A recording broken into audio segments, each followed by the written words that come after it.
We're putting the real in real estate.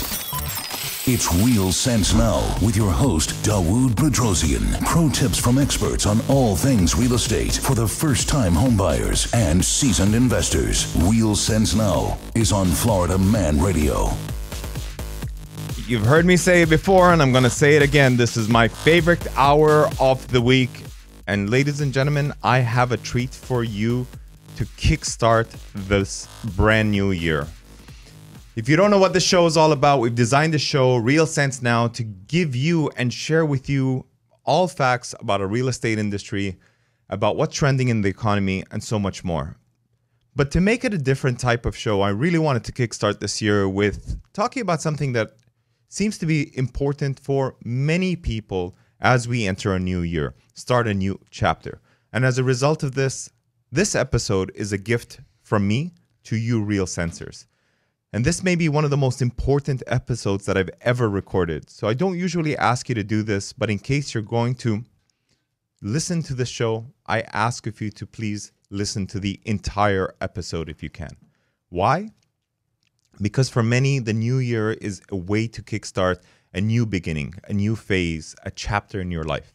This is a time to take opportunity to confront something in your life you've been struggling with or you've struggled to change. That one goal that you've never quite managed to attain. If it sounds like this is you, then this next episode was designed specifically for you. As we approach this New Year's theme, we want to express variations and critical questions on how we make and break new habits in this coming year. And I was listening to a really interesting episode from a podcast known as The Diary of a CEO, where they basically said our lives are a manifestation of our habits. If we can change those habits, we can make or break behaviors and take control of our lives and finally achieve those important goals that we've been seeking to set in our lives. And I can speak from personal experience. All of the greatest things that I have achieved have come from breaking old patterns and habits that have imprisoned me in my limiting belief or some kind of a toxic cycle. And when I was able to break through it, I saw a lot of the results I was looking for, whether it was health, whether it was wealth, whether it was happiness, or some drastic change in my life. Maybe it was a new change, a new job, a new career path, a new location to live in.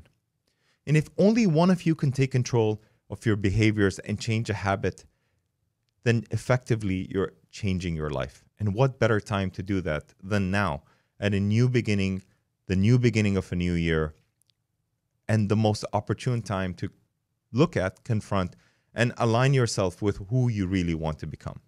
I've asked and listened to many of my friends, my peers, my family, and I've asked them, what are your New Year's resolutions? Some of them said they wanted to lose some weight. Some of them wanted to find a new job. Others wanted to find new love. Others wanted to start a new business. And many this year, their goal was financial freedom. According to a recent study, 41% of Americans that made a New Year's resolution discovered that only 9% of those people actually achieved their goals. And many, as a result, don't bother making New Year's resolutions because many of them are not going to stick to it. So why bother making a New Year's resolution in the first place? And the study showed that 46% of the people who actually did, in fact, kept up with this resolution and 6 months later was successful in keeping up with those good habits or behaviors versus 4% of those who didn't actually set it during these New Year's resolution time. So if you look at it from that perspective, you're actually achieving a 1,050% increase in the probability of making a New Year's resolution to change a habit or to create a new behavior.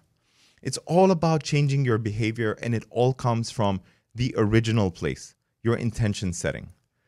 What we want to achieve in this episode is to serve you to become that 9% of the population that are successful in achieving or creating that new habit, that new behavior, and breaking away from those old patterns, those old behaviors for you to finally achieve the goals that you've set for yourself this year.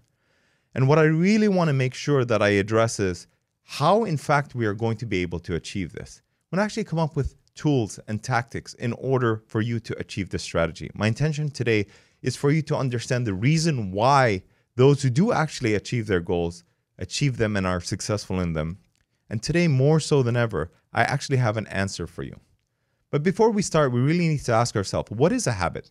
Sometimes you often do things without intending to do them, without realizing it. That is the habit. It is that acquired pattern of behavior that has become more involuntary as a result of frequent repetition, right? Think about the time that it takes to make a decision, and how habits have subconsciously really created the ways or kind of wired our brains to be able to create these patterns without us even thinking about it. Think about what you do when you wake up in the morning and how your brain goes into an automatic mode. Think about the way in which you actually brush your teeth, drive to work, shower, or even text and walk. You're not even aware of what's happening around you. Everything in your life is in automatic mode. Do you brush your teeth left or right, up or down? Do you drive to work in a certain path versus another road that you can take or a highway? And once you begin to understand that, you've realized that a habit is formed and it's actually encoded in your brain. And habits are actually triggered from a lot of the stress that we experience in our life. And that stress is essentially the puppet master in our life. So the more likely you experience that stress, the more you revert to the things that give you comfort. Think about eating chocolates or binge eating or smoking or drinking or drugs or whatever the case may be. And think about that habit and the success that you achieve in repeating that habit over and over and over again. You see, one of the ways in which we can address changing new habits is simply by realizing that the solution is in lowering your stress levels. Because ultimately it comes down to, that pain-pleasure conundrum. When we're stressed, we need to pacify our stress and be able to go back to that same habit that we do over and over again. And the way out of it to break the loop is quite simple. Get some more sleep, get some more exercise, and do stress-releasing techniques like massages or meditation or yoga. And I know it sounds a bit hokey, but think about it. What is a habit? A habit starts out of a cue that triggers you to want to do something, the routine to keep you in that pattern over again, and the reward, that dopamine fix that you get out of doing it, whether it's smoking or whether it's drinking. I smoked at one point in my life, and I was talking to my guest that's on the show today, and I understood why I actually did it. And the irony of the situation is this. I did it because at that point in time, I actually wanted to be cool. And I wanted to be cool and received and accepted amongst my friends who were older than me at the time. And I realized that I don't smoke and haven't smoked for over a decade. And I only relapse into this bad habit in the context of the routine when I'm engaging in that habit. Let me explain what that means. It is only when I'm standing outside, being social with a bunch of people at a restaurant or a lounge or some kind of night function, not inside, not during the car, not when I'm smoking, having a coffee, not when I'm driving, just in that environment. And you don't realize that there's a deep-rooted reasoning that crystallizes this clear understanding of how this habit started subconsciously. In other words, if you change your environment, it will help you to interrupt these cute patterns and allow you to achieve that reward that you're looking towards getting. I realized that I set my gym shoes right beside my bed in the morning because when I wake up and my feet touch the ground, everybody knows I'm ready to start my day. Even the devil goes, oh snap, he's up. I'm focusing on replacing those old patterns by creating new ones. We are action-oriented creatures. We've heard the phrases before, old habits die hard. So you need a deeper reason why to achieve this. And in order to create this roadmap to your success, I've invited my friend, my coach, Roe Salde, who's a certified hypnotherapist, a neurolinguistic practitioner, a master practitioner, a life coach, and a motivational coach.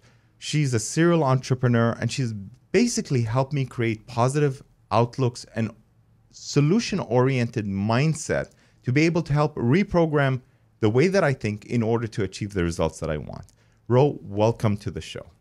Hey, Dawood. Thank you for having me here. Happy New Year. Talking about the new year, what would you suggest would be a good roadmap for the listeners, the viewers, to achieve their goals and their success this year? A good place to start is there's 5 stops to the final destination where you can achieve success. And it is definitely a step-by-step roadmap. And I would start with breaking your own limitations, so your own limiting beliefs. This is where I would start. And we've been talking about it for a long time, me and you, about the belief system that you have and how you have programs that are running in the back that are actually the ones who are driving you to do even your habits, right? And this would be where I start. So when I say limiting belief, I know we talked before, and I had myself a limiting belief as a coach that because of my my history, meaning I'm a foreigner, I could never be here talk to you because my English is not well enough, right? So that's a limiting belief that I had. And this limiting belief, actually, I believed in it, which meant that if I would have an opportunity and you would come to me 5 years ago and say, hey, you know, Ro, I really like what you're talking about. Can you come on my radio show?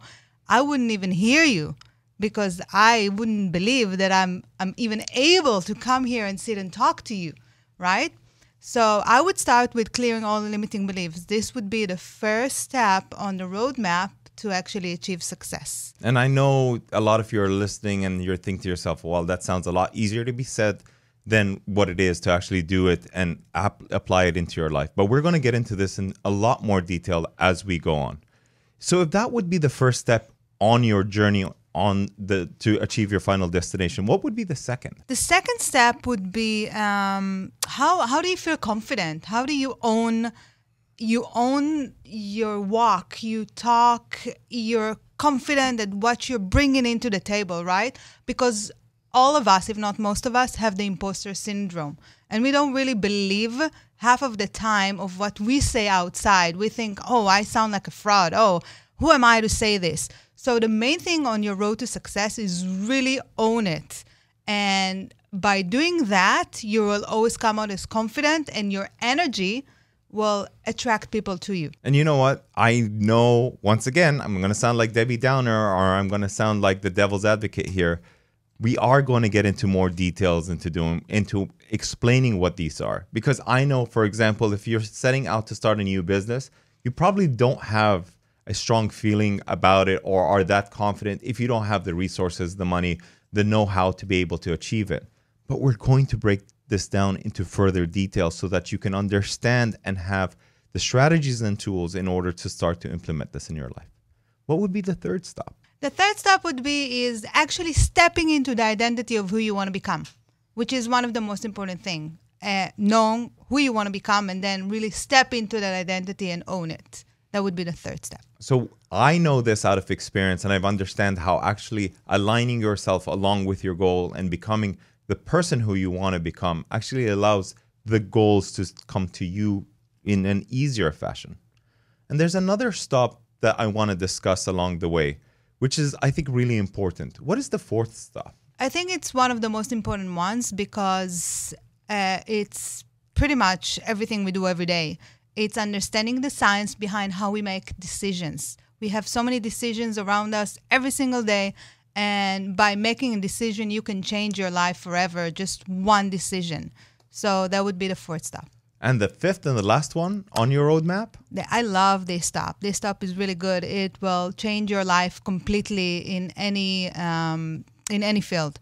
So it's unlock new perspectives and just advance your communication skills on every level. I love this. So we've created what the roadmap is going to look like. But I want you to stay tuned after the break because when we come back, we're going to actually go into each and every one of these in further detail and actually give you some tangible tools for you to be working with here.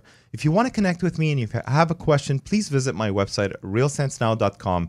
You can catch me on any one of my social media platforms. That's Facebook, Instagram, and LinkedIn by just simply typing in my name, Dawood, Dawood, Bedrossian. And of course, feel free to call or text us at 321-339-1055 so that you can get real-time responses and you can get the questions that you want answered from my guest, Roe Salde. Catch you after the break.